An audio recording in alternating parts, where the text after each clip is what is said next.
স্থলবন্দর দিয়ে বাংলাদেশের 9টি পণ্য আমদানিতে নিষেধাজ্ঞা জারি করেছে নয়াদিল্লি। আকস্মিক এই সিদ্ধান্তে দিশেহারা হয়ে পড়েছেন বন্দর এলাকার শত শত ব্যবসায়ী। পণ্য খালাস বন্ধ হয়ে যাওয়ায় আর্থিক ক্ষতির মুখে পড়েছেন তারা। একই সাথে কাজ হারিয়েছেন অসংখ্য শ্রমিক। তাদের দৈনন্দিন জীবন এখন অনিশ্চয়তায় ছেয়ে গেছে।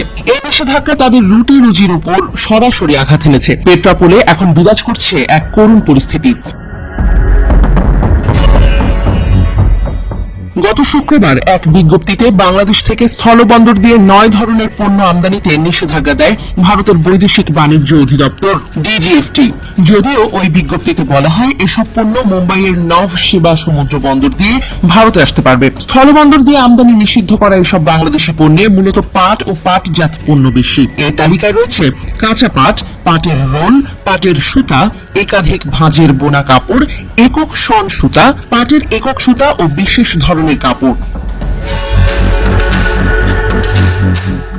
স্থলবন্দর ব্যবহার করে পাট ও পাটজাত পণ্য ভারতে আমদানির সুযোগ বন্ধ হওয়ার কারণে সমস্যায় পড়েছে দেশটির বৃহত্তম স্থলবন্দর পেট্রাপোলের একাধিক ব্যবসায়ী ও এই ব্যবসার সঙ্গে যুক্ত শ্রমিকরা। তবে দেশের স্বার্থের কারণে ভারত সরকার যে সিদ্ধান্ত নিয়েছে সেটি মানতে রাজি তারা।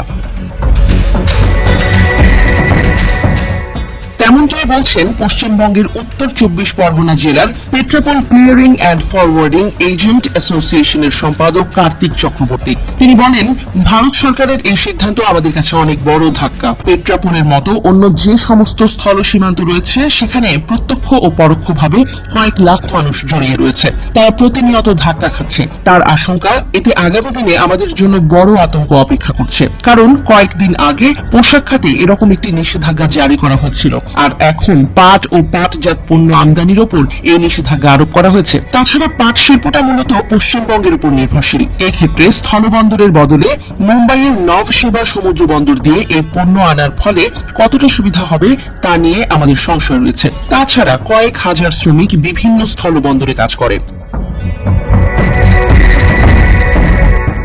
এ বিষয়ে পেট্রাপোল আমদানি রপ্তানি ব্যবসায়ী পরিতোষ সাহা বলেন, দেশের স্বার্থে ভারত সরকার যে সিদ্ধান্ত নিয়েছে তাকে আমরা সাধুবাদ জানাই, কিন্তু তারপরও বলতে বাধ্য হচ্ছি যে আমাদের এই আমদানি ও রপ্তানিমুখী ব্যবসাটি গভীর খাদের মধ্যে চলে যাচ্ছে, যেটা বনগাঁবাসীর জন্য ও আন্তর্জাতিক পর্যায়ে বিরাট ধাক্কা। কারণ বনগাঁ শহরের অর্থনীতি আমদানি ও রপ্তানির উপর নির্ভরশীল।